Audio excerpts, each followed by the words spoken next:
All right, welcome back, everybody. Let's talk about this. So, Kamala she had to sit down with Bret Baier of Fox News. Now, there was a lot that went on in a short amount of time. It was like 26 minutes and some change, something like that. But it got heated a couple times. There was talking over each other. There was her attacking Donald Trump a lot, and a lot of nonsense that came out of her mouth, some lies, which we expect from her. And I don't think it changed anything for her. It didn't move the needle, as it were. A lot of people at this point have made up their mind, and especially her attacking Trump. At this point, look, people have made up their minds about Trump. Either you hate him, or you're going to vote for him in spite of that, or people that just like him like him. Um, there's a lot of stuff that he does that I agree with. There's everything that the Democratic side that has done for the last 4 years that I disagree with. And I look, we'll get into it. There's a lot in this interview, so it went on for a bit. There was a lot that, like I said, there's a lot to unpack in this, but she did go in on Fox News. Okay, so and I think because there's even talk about her going on Joe Rogan now, which I don't think she would do well there because maybe they would just talk about the fact that she wants to legalize weed. That might be the case, but honestly, I don't think it would be good for her because he's not gonna. I mean, it's for one, it's a long podcast. Okay, Joe Rogan's not like a 20-minute sit down that she would do. This is a long, drawn out conversational podcast that I don't think that she would do well in. And I think he would grill her on a couple other things. They might spend a lot of time on the weed thing, but I think he's going to get into other issues that I don't think that she's going to have answers for. Kind of like she did with Bret Baier. I give credit to him because he did push her on some things and tried to get some answers out of her. Even though when he did, all she did was attack Donald Trump, but that's her playbook. And then he asked her a couple other questions that she just didn't answer. All she did was give vague answers to, and uh, just more attacking President Trump. But you know, anyway, uh, we'll get into it real quick here. This is just this is right out the gate. He just asked her about the border straight off because it is one of the top issues. It's that and the economy. She didn't answer nothing about the economy either. And I'm just let me change this a little bit here. There we go. All right. Now, we'll check this out.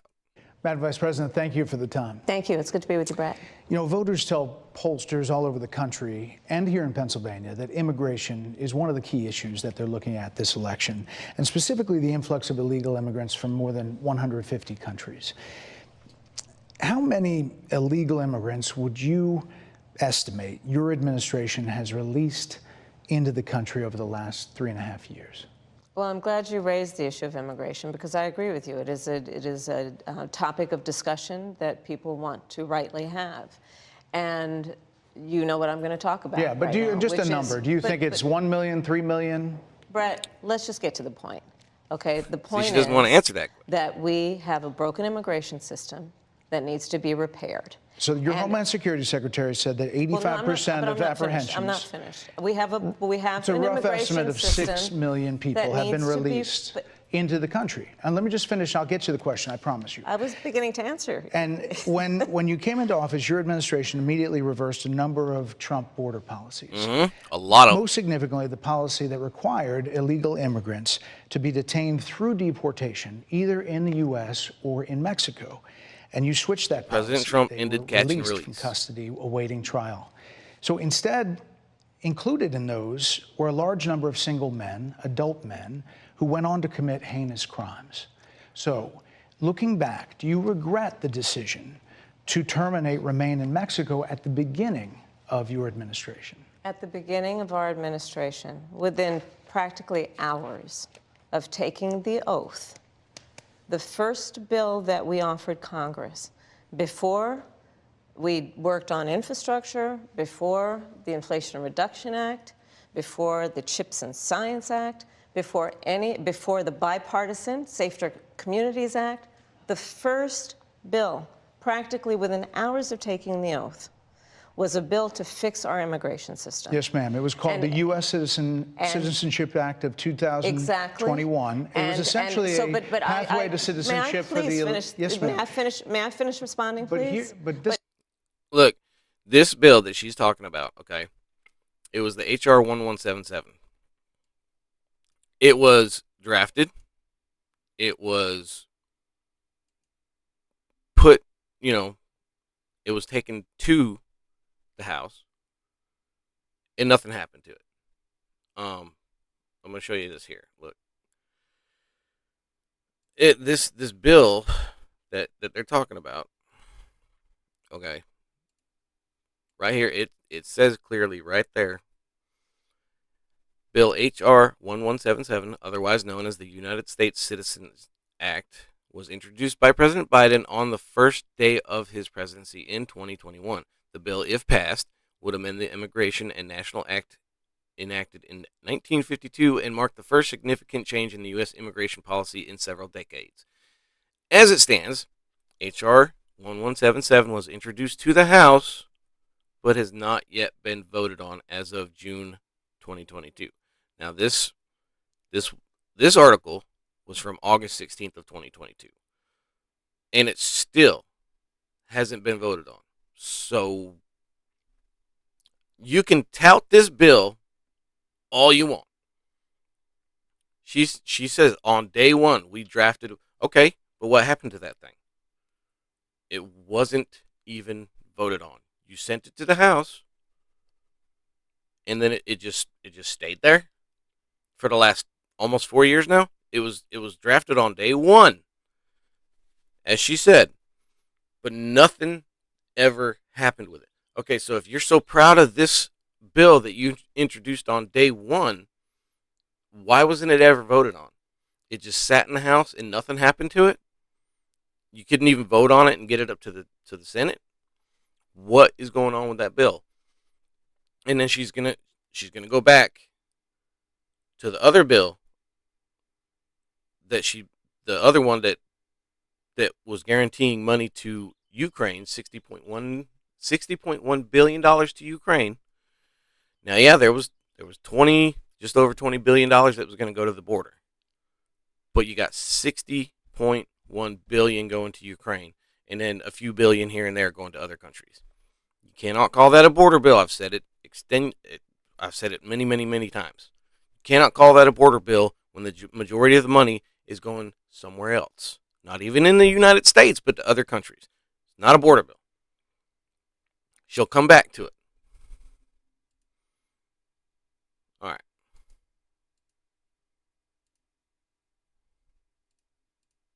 Oop, wrong one. My bad. But you have to let me finish. You please. had the White House and the House and the Senate, I'm and they didn't bring up that bill. I'm in the middle of responding to the point you're raising, okay, and I'd like to finish. Yes, ma'am. We recognized from day one that, to the point of this being your first question, it is a priority for us as a nation and for the American people. And our focus has been on fixing a problem. Then and why did you overturn we have done a number Donald of Trump's things, executive orders fixing the border? To address our asylum system and put more resources, getting more judges, what we needed to do to tighten up penalties and increase penalties for illegal crossings. Look, I'm going to tell you, on their campaign trail, President Biden and Kamala Harris, on the campaign trail in 20, they said, come on in. When they get into office, they said that you can come in. That's why we had a huge influx, because they said they were going to open the border. They said back then, back in 2016, when President Trump was first running, her included, said that the border wall was racist. Now they've flipped it and said that they need to get a hold of the border crisis. Now she's saying that we've had a border problem crisis for the past decade. Now she's saying it's a problem. But back in 2016, they were calling Trump racist because he wanted to secure the border, put up a wall, and make sure the people that were coming into the country were properly vetted. Now they flip the script because they know it's a losing issue for them. That's why they changed their tune. To do to deal with points of entry between border entry points. That's the work we did, and we worked on supporting what was a bipartisan effort, including some of the most conservative members of the United States Congress, to actually strengthen the border. That border bill would have put 1,500 more border agents at the border. See, I told you. She went back to the other border bill. The border bill that had $60.1 billion going to Ukraine again, because they haven't gotten enough money from us as it is. Which is why I believe the Border Patrol agents supported the bill. It would have allowed us to stem the flow of fentanyl coming into the United States, which is a scourge affecting people of every background, every geographic location in our country, killing people. It would have allowed us to put more resources into prosecuting transnational criminal organizations, which I have done as the Attorney General, former Attorney General of a border state. Madam Vice President, a couple of things. Prosecuted trafficking of drugs, guns, and human beings. And Donald Trump, but let me just finish. Six Democrats voted against that bill. Learned about that bill and told them to kill it because he preferred to run on a problem instead of fixing a problem. Okay, this is one of the things that she always comes back to, the fact that he wants to run on a problem instead of fixing a problem.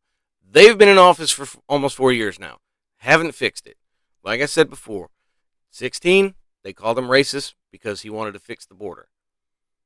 Now, they're saying he just wants to run on the problem.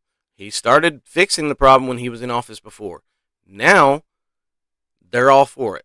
And they're saying that he just wants to run on the problem. That's her go-to again. But I mean, oh my gosh. So he grilled her a little bit on the executive orders, and this is you frequently talk to the Border Patrol Union for support of that bipartisan bill, and they did. They supported it. But they also just endorsed Donald Trump and said, you've been, quote, a failure with border security. Why do you think they said that? I think they're frustrated, and I get it. They do want you get support. It? Yeah, they do. You're not they're not getting it from you. Would have done. These guys down at the border, these men and women, they're working hard. Look, she has been in charge of the immigration crisis. Borders are, however you want to call it. President Biden put her in charge of it. There's videos out there of him specifically saying that she's the best person for that job. He put her in charge of the immigration. Her. She visited the border one time, and that was a couple weeks back. Now she's claiming, oh, I've been to the border. I've been to the border. They're frustrated. Yeah, because they can't get no help from you. It's been almost 4 years you haven't done jack. You can talk about the border bill all you want, the one that's got $60 billion going to Ukraine. You can talk about it all you want. Nobody believes you anymore. Nobody. This is desperation going on Fox News because, like I said before, I give Bret some credit. He's grilling her pretty good, and she's got no answers for it. So the only thing she can come back to is the same talking points, and they're not working anymore. The only thing that she didn't do that she has been doing before is she didn't go into the whole "I'm from a middle class family" BS. So, but I want to show this real quick here. This is this is the border agents, and you gotta see.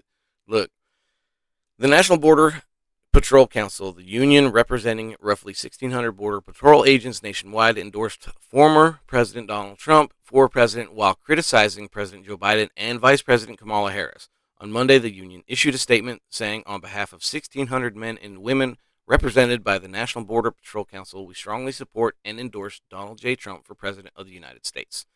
They did so after endorsing Trump at a Prescott, Arizona rally on Sunday where Trump was joined by many Border Patrol leaders. If we allow Border Czar Harris to win this election, every city, every community in this great country is going to go to hell. The untold millions of people, unvetted, who she has allowed into this country that are committing murders, rapes, robberies, burglaries, Every other crime will continue to put our country in peril. Only one man can fix it. That's Donald J. Trump. He has always stood with the men and women who protect this border, who put their lives on the line for the country. That's from the leaders of the Border Patrol Union. She's got no leg to stand on as far as the border is concerned. She can tout that border bill all she wants, but she has no leg to stand on. She has none. The Border Patrol she can say they're frustrated because they are, but it's because she's not giving them any help. Anyway, they went on and she's touting her time as a DA, and this is what that looked like. There's a lot of people that look back at what you said in 2019 when you first ran for president. And there have been changes, and you've talked about some of them. When it comes to immigration, you supported allowing immigrants in the country illegally to apply for driver's license, yes, to qualify for free tuition at universities, to be enrolled in free health care. Do you still support those things? Listen, that was 5 years ago, and I'm very clear that I will follow the law. I have made that statement over and over again, and as Vice President of the United States, that's exactly what I've done, not to mention before. If that's the case, you chose a running mate, Tim Walz, governor of Minnesota, who signed those very things into state law. So do you support that? We are very clear, and I am very clear, as is Tim Walz, that we must support and enforce federal law, and that is exactly what we will do.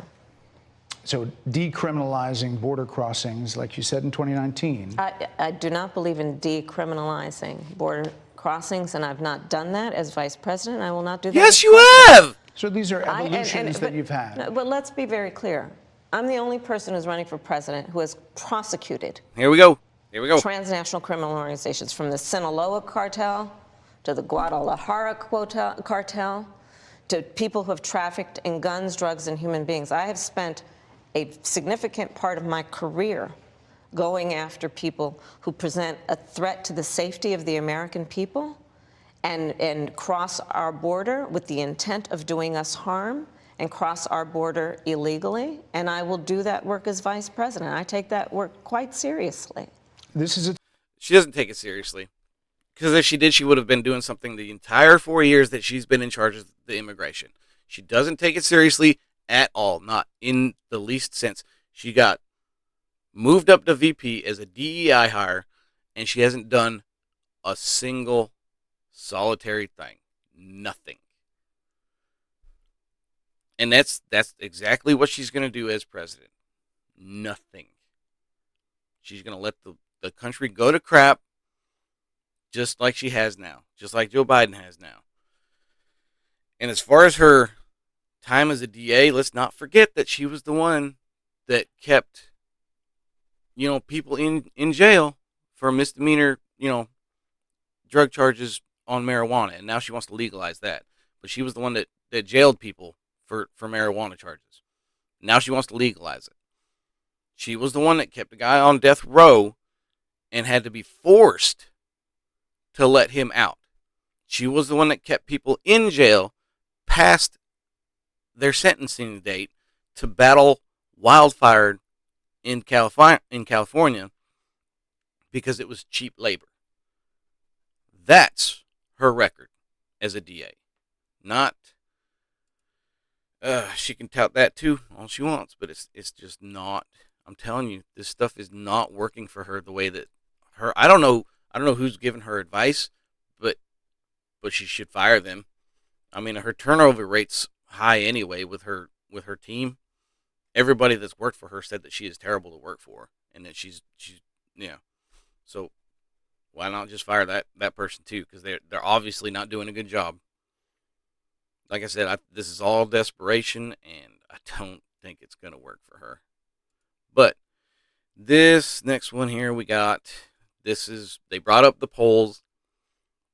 Is one specific poll, and we'll get into this. Country is on the wrong track. They say the country is on the wrong track. Mm-hmm. If it's on the wrong track, that track follows 3.5 years of you being vice president and President Biden being president.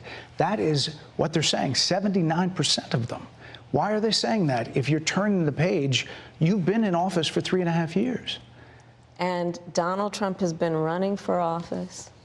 But you've been the person. What does that got to do with it? Madam You Vice and I President. both know what I'm talking about. You and I both know what I'm talking about. I actually don't. What are you talking about? Nobody knows what you're talking about. Is that over the last decade, But you're people the have lever of become. power. But listen, over the last decade, it is clear to me, and certainly the Republicans who are on stage with me, the former chief of staff to the president, Donald Trump, former defense secretaries, national security advisor, and his vice president. One, that he is unfit to serve, that he is unstable, that he is dangerous, and that people are exhausted with someone who professes to be a leader who spends full time demeaning and engaging in personal grievances and it being about him Madam instead Vice of President. That's what American you people. do. People are That is- tired of that. That is what she does.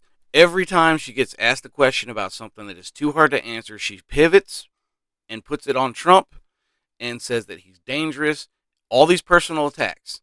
She's blaming, she's saying that on Trump, which President Trump does have some personal attacks, but I think it's justified because they come after him every chance that they can.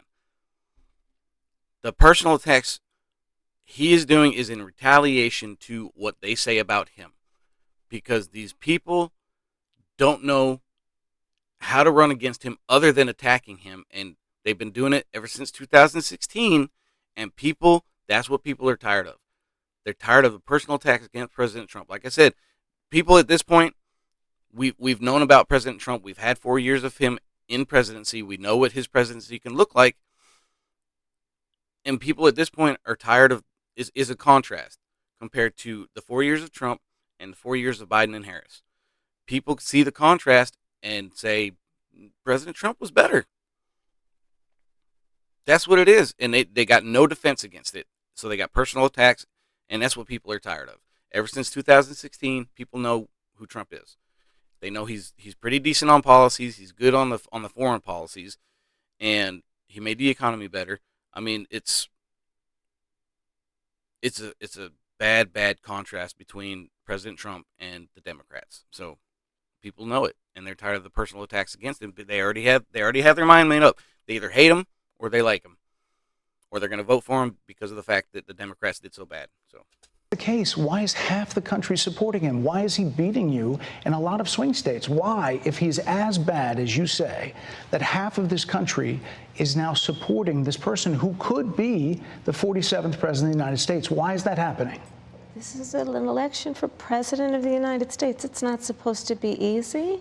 I know, but It's not supposed to be. It I is bet she not thought it was going to be supposed easy. a So are cakewalk they for misguided, the anyone. 50%? Listen, Are let they me- stupid? Oh, What is God, it? I would never say that about the American people. And in fact, if you listen to Donald Trump, if you watch any of his rallies, he's the one who tends to demean and belittle and diminish the American people. He's the one who talks about an No, enemy he doesn't. within. An No, he enemy. doesn't. Okay, yeah, we all know about the enemy within. Excuse me. The enemy within that they keep talking about. They're saying, oh, he's going to weaponize the military against American citizens. No, that's not the case. He said that yes, he would mobilize. He was talking about the election because a lot of people are worried about, the election not going peacefully, and there's going to be riots and everything else. President Trump has come out and said that he will mobilize the National Guard against rioters and people that are committing violence. Okay? Because I kind of tend to think that, my opinion too, I kind of think that if President Trump wins, which is looking like it's going to happen at this point, because the Democrats keep self-destructing. If he wins, there's going to be civil unrest, and there has to be law and order, and the police officers can't be outnumbered. So, if he's able to call in the National Guard to make sure that, everything goes smoothly, then it's unfortunate that has to happen, that we're in a point in time in this country that the American people would be that irate about the fact that their candidate didn't win. And it's for both sides too.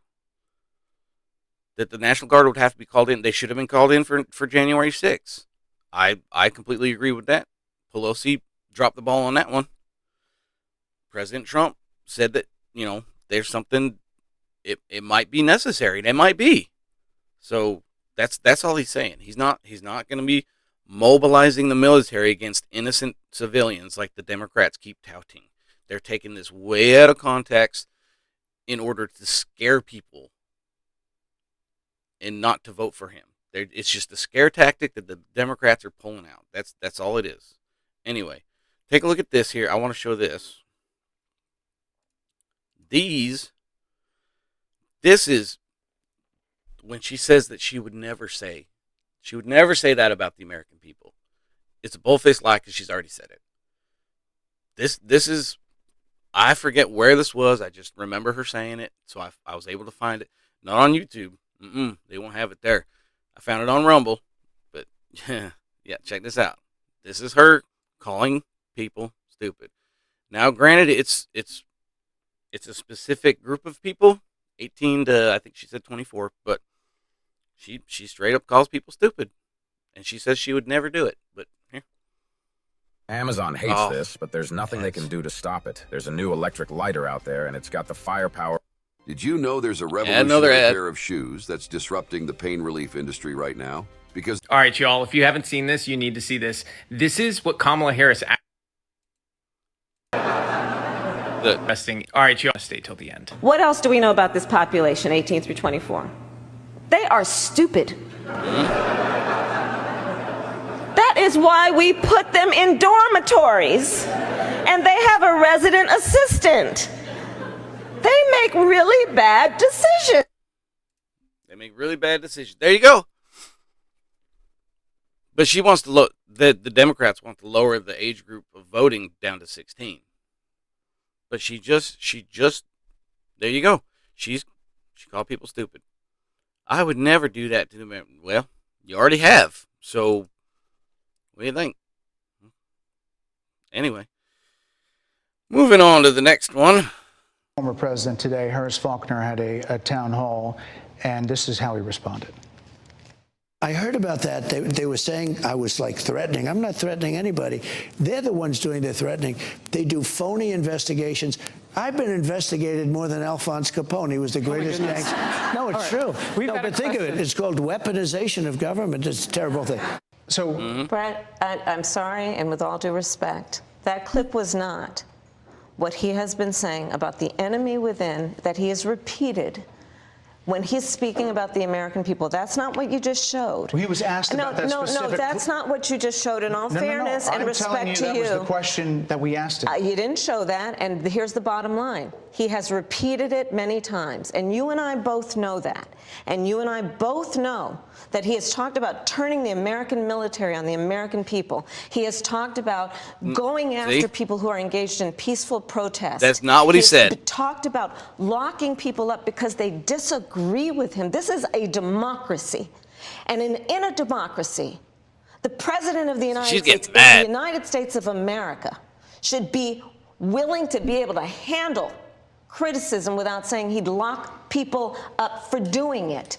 And this is what is at stake, which is why you have someone like the former chairman of the Joint Chiefs of Staff saying what Mark Milley has said about Donald Trump being a threat to the United States of America.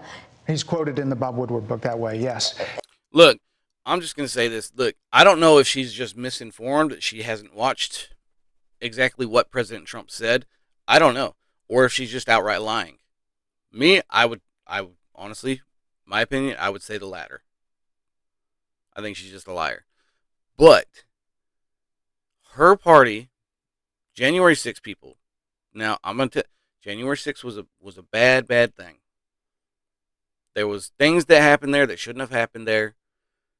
There was a loss of life with Ashley Babbitt. A lot of things went wrong with that. Did we have the right to be there and peacefully protest, as President Trump said? Yes. But their party has had people in solitary confinement for years now over just recording. Just walking into the building and recording. Walking into the people's house and just simply recording. Didn't do nothing but record. That's all they did. Took a video with their phone and recorded a few things. And they're in jail. They've been in jail. Now, some people have gotten out, but there's still a lot of them that are still sitting in jail.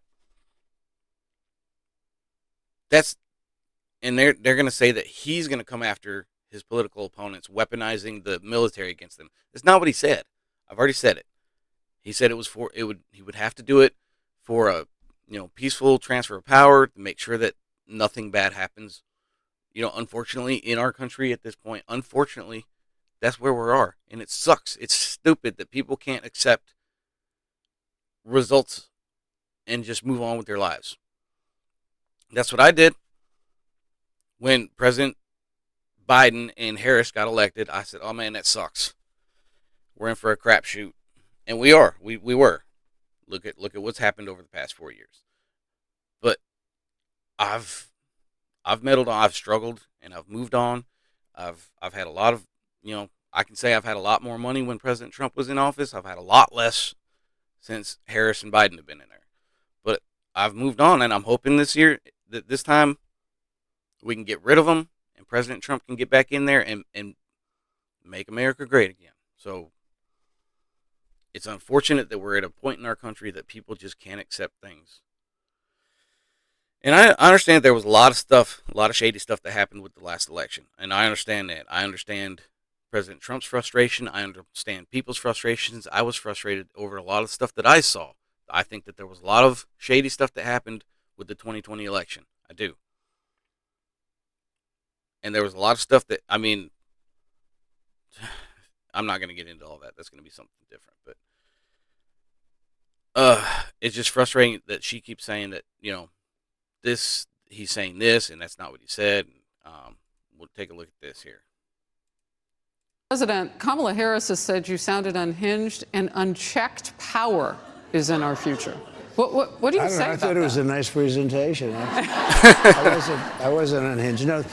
You know what they are? They're a party of sound bites. Yes. Somebody asked me, can they be brought together? I never thought, really, I wasn't thinking like they could, because they're very, very different.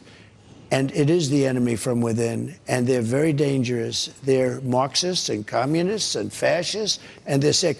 I use a guy like Adam Schiff because they made up the Russia hoax. It took 2 years to solve the problem. Absolutely nothing was done wrong, et cetera, et cetera. They're dangerous for our country. We have China, we have Russia, we have all these countries. If you have a smart president, they can all be handled. The more difficult are, the Pelosi's, these people, they're so sick and they're so evil. If they would spend their time trying to make America great again, it would be so easy to make this country great. But when I heard about that, they were saying I was like threatening. I'm not threatening anybody. They're the ones doing the threatening. They do phony investigations. I've been investigated more than Alphonse Capone. He was the greatest gangster. No, it's true. Yeah. No, but think of it. It's called weaponization of government. It's a terrible thing. All right. They're the threat to democracy. Yeah. This is a question. Glad I got that out. They're a threat to democracy. They are. I believe in that statement. Everything they do is just going against what this country was supposed to be founded on. So I agree with that. And plus, we're a constitutional republic, not a democracy anyway. So there's that. I got a little heated later on here, and we're getting close to the end. I appreciate you bearing with me here. So there we go. You didn't show that, and here's the bottom line. He has repeated it many times, and you and I both know that. And you and I both know that he has talked about turning the American military on the American people. He has talked about going after people who are engaged in a peaceful protest. He has talked about locking people up because they disagree with him. That's what you did. That's what you guys did. In a democracy, the President of the United States, in the United States of America, should be willing to be able to handle criticism without saying he'd lock people up for doing it. And that's what you guys did. That's what you guys do. You have someone like the former chairman of the Joint Chiefs of Staff saying... it's just disgusting. I mean, I can't. I can't. I mean, honestly, everything that she is saying about President Trump, everything that she is saying about President Trump is literally what her administration does. It's literally the same thing. She's accusing him of doing it, but they're doing it. Anyway, she got asked about President Biden's decline, and she avoided the question like the plague. She didn't want to answer it. Check it out. That Joe Biden was on his game, that ran around circles on his staff. When did you first notice that President Biden's mental faculties appeared diminished?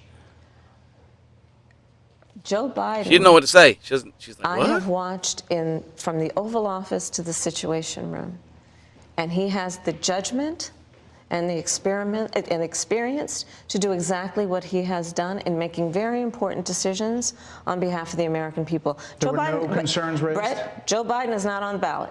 I understand. And but Donald Trump but is. you talked about not it. answering the question. After George Clooney said within a few minutes of talking to President Biden at a fundraiser that he thought this was not the same Joe Biden that we saw on the debate stage. Donald Trump is on the ballot. I understand. You met with him at least once a week for that's three not and the a half issue. years. The issue is You his didn't decline. Have any concerns? I think the American people have a concern about Donald Trump, which is why the people who know him best, including leaders of our national security, she pivots and attacks President Trump. That's all she can do because she cannot answer this question without getting in a lot of trouble. Worked with him in the Situation Room and have said he is unfit and dangerous and should. She met with President Biden, like Brett said, at least once a week, and covered up his decline for the last 4 years.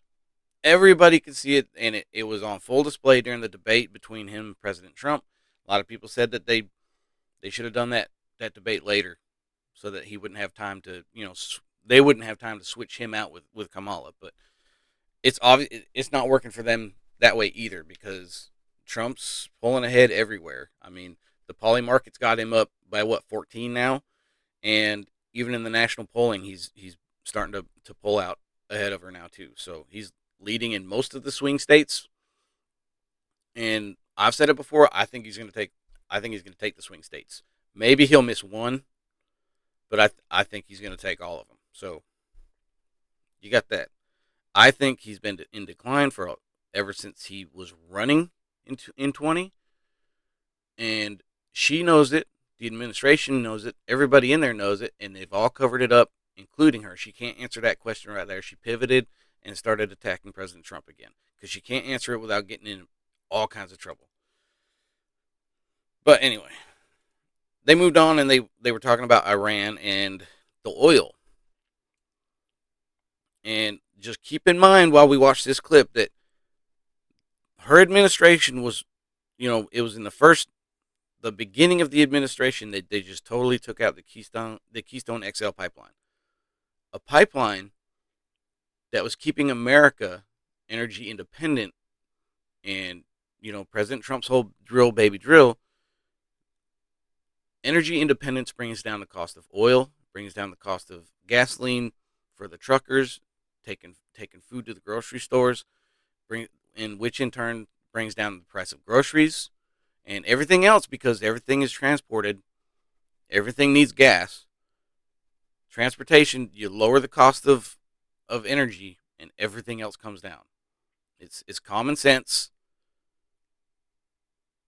And they took all that away and moved it back into Russia and Iran, and we're now dependent on foreign oil again now.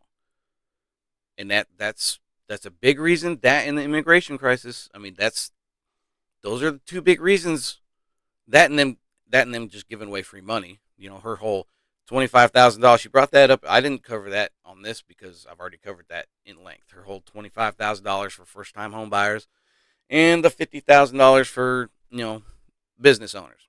I already covered all that, so I didn't put that in here. But she brought that up again too. So, but this is the Iran oil thing. So Critics just say that you either relaxed or failed to enforce sanctions on Iran, allowing all of this money to flow into Iran, like billions. Let's go back to Donald Trump, who pulled out of a deal that would have actually put Iran in check. The estimates in billions. A deal that would have put Iran in check, he pulled out of. No, he did. He pulled out of a deal with Iran because we're paying them too much money for oil. He brought energy production back to the U.S. and made us energy independent for the first time in a long time. That's why cost was lower. It has nothing to do with that. He had and would have put Iran in check. Iran was in check. There was peace in the Middle East. Look at the Abraham Accords. I mean, Russia didn't do nothing.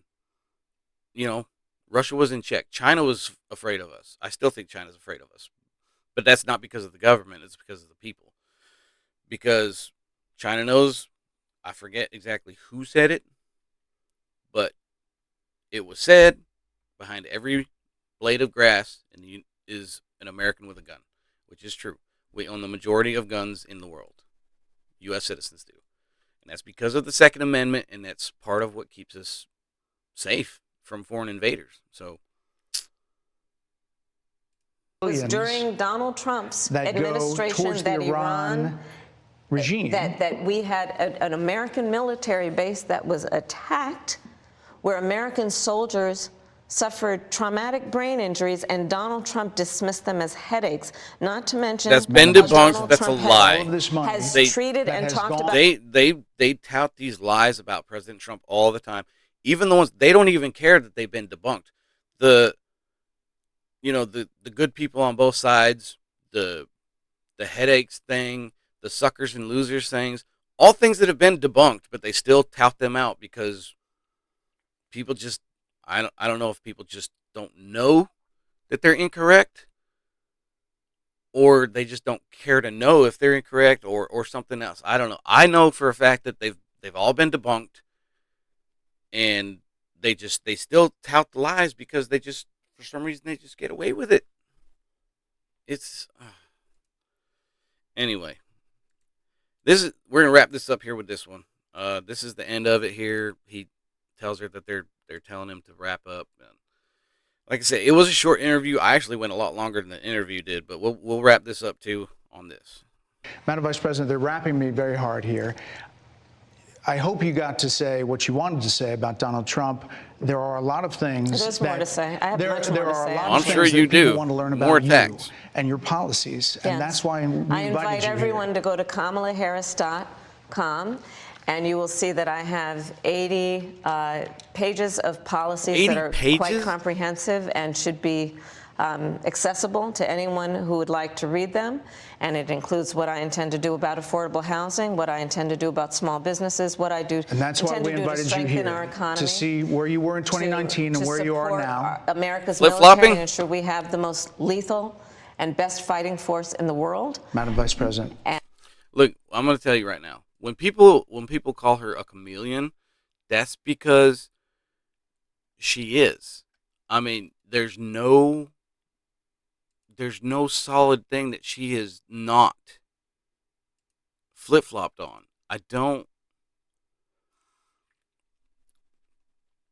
There's not a single policy of hers that she hasn't flopped on. If you go back and watch all her things from when she was running in 20, is completely different from what she is saying now. And then she goes on The View and says that her policy, she hasn't changed anything, and that she wouldn't change anything from her time as vice president, even though she was in the room on most, big decisions made in that presidency. She wouldn't change a thing, and her morals and her, what she wants to do hasn't changed. So that'll tell you all that stuff that she believed in back in 20 is what she still believes in now. But she's a chameleon. Whatever she thinks will get her elected, she will say. And she's flopped on everything. She's changed her views on everything that she believed in before. The gun buyback program, the mandatory gun buyback program. She doesn't want to do that now. She said that she wants to give inmates and illegal aliens, taxpayer-funded sex changes if they want it. She's talked about all kinds of stuff that now she just doesn't. She says that she know, and then she'll say that, well, my views haven't changed. Well, if that's the case, then all that stuff you said back in 20 when you were running for president and didn't even make it to the first state and dropped out. I mean, and now you still haven't gotten a single vote to even be the nominee. But anyway, it's insane. I'm telling you, look, this woman, God help us if she gets elected. I don't think she will. I think she's flopping. The polls are showing it. The betting odds are showing it. Like I said, I think we're in for a second presidency for Donald Trump, and it's going to be great when he gets in there and he can fix a lot of this stuff. Is he perfect? No, but I think he can do a lot better job as he did 4 years ago when he was in the presidency compared to now. So, but that's what I got. I appreciate you hanging out. If you like what you see, follow me, subscribe, and I'll be back again. Thanks again for hanging out. Hope y'all have a great day.